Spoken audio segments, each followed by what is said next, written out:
have to make relatively big decisions a lot in your life. You might need to decide whether you are going to go to uni, study a Bachelor of Business, or whether you're going to take a gap year and figure out what it is that you actually want. Whether to take the job with way higher pay but way more responsibility, or the job with a comfortable amount of pay that makes life easy. You might be facing decisions like whether to rent out the modern, spacious apartment in the suburbs or the small, slowly breaking down apartment that's right near the beach. These are decisions that will shape your life, and if you know how to make better decisions when you're facing these situations, your life will be better, easier, and happier for it. For me, in the past, making these decisions has always been really difficult to navigate. Do I listen to my partner? Or do I listen to my family or my friends? What do I do when they all have different opinions?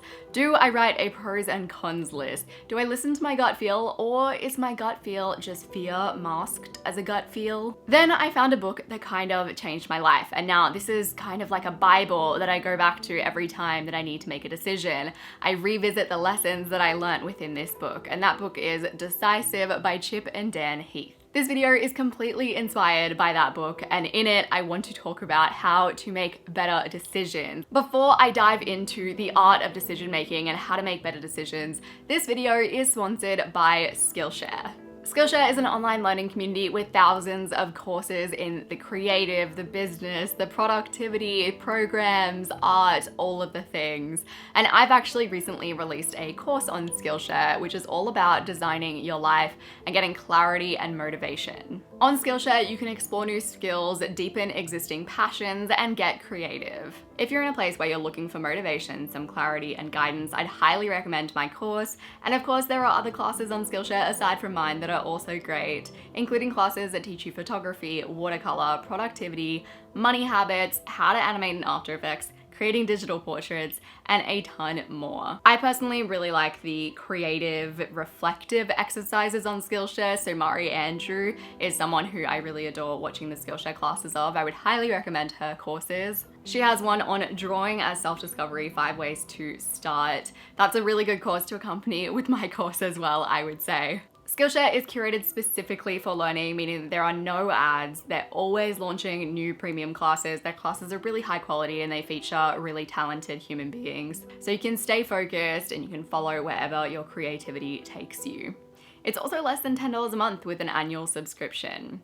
The first 1,000 of my subscribers to use the link in the description down below will get their first 2 months of Skillshare Premium for free. So let's talk about step 1 of better decision making, which is all about widening your frame. Decisions like, should I get rid of that friend or not? Should I break up with my partner or not? Should I go to this event or not? Are very narrow and unhelpful frames when it comes to decision making. Just this piece of advice to widen your frame has actually completely changed a ton of the decisions that I've made in my life since reading this book. In a 1993 study by Paul Nutt, he analyzed over 190 business decisions and found that only 23% of them considered more than one alternative option. Basically, they were all making whether or not decisions. Decisions along the lines of, should we do this or should we do this? He also found through his studies that whether or not decisions failed 52% of the time, whereas decisions with 2 or more alternatives only failed 32% of the time.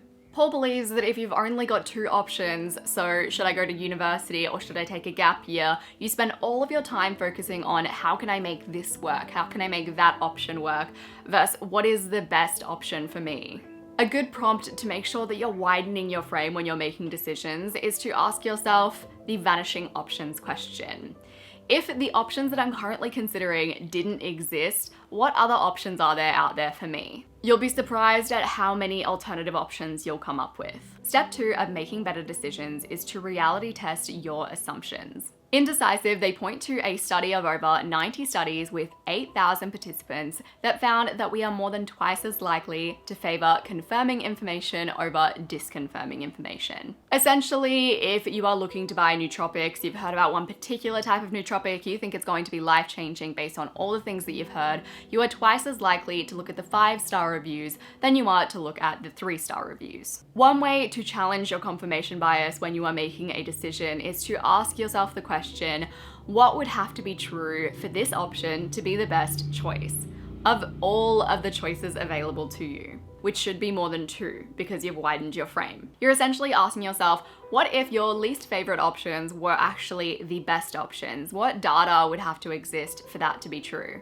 Another way to avoid confirmation bias is to ask better questions. So if you're considering moving to a new area, instead of asking around the neighborhood and asking, is this a good place to live?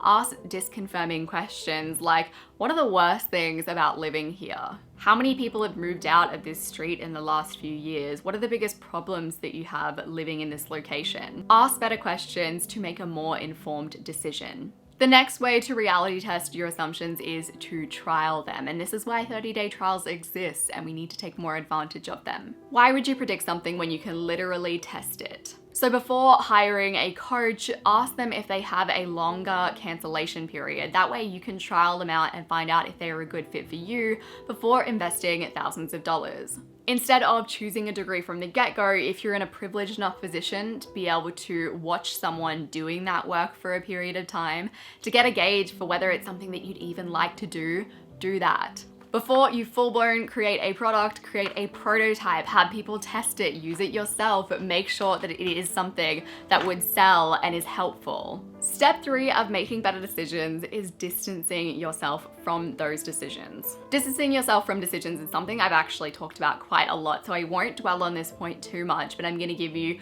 2 ways to distance yourself from a decision so that you're not caught up in the emotion of the moment. The first way is the 10-10-10 rule. How would I feel about this in 10 minutes? How would I feel about this in 10 months? And how will I feel about this in 10 years? In 10 minutes, buying the car with the fancy extra features for a few extra grand will feel exciting. You'll feel pumped about it. You'll be like, yes, look at this new purchase that I've got. In 10 months, you might be regretting that decision a little bit because you could have spent that extra few grand on a holiday. In 10 years, those extra features probably won't matter that much anyway. The next way to distance yourself from a decision is a technique that I've talked about quite a bit, which is outsider's perspective. What would you tell your best friend to do? Or if you, for some reason, were fired from your life and someone really capable stepped into your place and had to make this decision, what would they do? While creating the book Decisive, Chip and Dan Heath, the authors, actually talked to a wide range of people with problems that they were really stuck on, decisions that they needed to make that they just couldn't make. And as soon as they asked them the question of, what would you tell your best friend to do? They found that the people would have answers within seconds. And that's the power of outsider's perspective. Step 4 of making better decisions is preparing to be wrong. I recently made a video on creating an anti-vision for your life. I'll have that linked up here and down below. I think it's a really helpful technique to guide you in the right direction. Preparing to be wrong is somewhere where you can integrate an anti-vision, but make it based on your decisions. For example, it's been 6 months since you bought the new car and you are filled with regret. Why? What actions were you in control of that caused this? Or it's been 12 months and the project that you wanted to pursue has been a huge failure. What went wrong? As I talked about in my anti-vision video, this isn't about thinking of the most ludicrous reasons why your decisions could have been failures. It's about thinking of things that maybe were in your control that caused those decisions to go wrong. Another way to prepare for being wrong is to add in a tripwire to your decision. So if you're considering going and starting a business versus going to school, maybe you can start the business but say, well, within 3 months, if I don't have 2 paying clients, I need to revisit this decision. Your decisions aren't set in stone. Sometimes they do go wrong, and giving yourself a tripwire that forces you to sit back, reconsider that decision will be a helpful way to guide you. If you're considering whether or not to stay in a relationship, you could add a tripwire to your relationship. So if in 3 months' time behavior hasn't changed, you're measuring your happiness on a daily basis in your relationship and that hasn't gone up, then you need to reconsider that decision as to whether you are going to leave the relationship. This video was entirely based on the book Decisive by Chip and Dan Heath, which I highly recommend that anyone read. It has really interesting case studies. I love a good case study and a lot of examples that you can read through that are far more in depth than what I've talked about here. But I thought that the lessons were so worthwhile that I would make a video about them. If you liked this video, you might like my video on the art of sticking to your habits and your routines. I talk about techniques and tactics that you can use to make sure that you are sticking to the routines and the rituals that you set for yourself that improve your life. I appreciate you so very much, and I will see you soon.